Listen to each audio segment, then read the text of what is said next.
Welcome to Kenton Teaches. Enjoy the video. In this video, I will show how to make folding landing gear in Trailmakers. First, select a strong frame for your vehicle, perhaps a 4x4 block. Next, attach a single piston or a 2-block hinge to this frame. This component will be the primary mechanism for your gear's movement.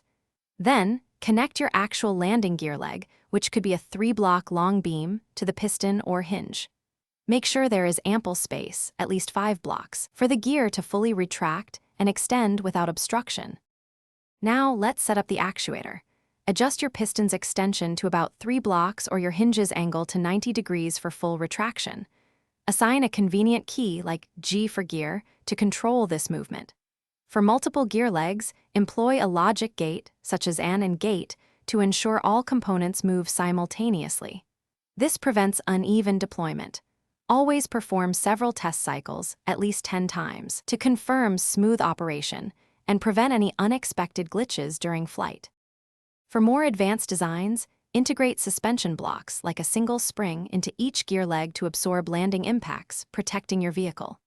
If you need ground control, add a steering hinge to the front gear, allowing for a 45-degree turn radius.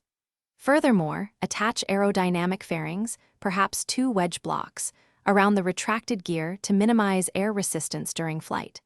Always keep your vehicle's overall weight distribution in mind. Aim for a balanced center of mass for optimal stability. If you encounter issues, first check for any block collisions when the gear moves. Even a 1-block overlap can cause problems. Ensure all your connections, especially to the logic gates, are firmly attached and powered.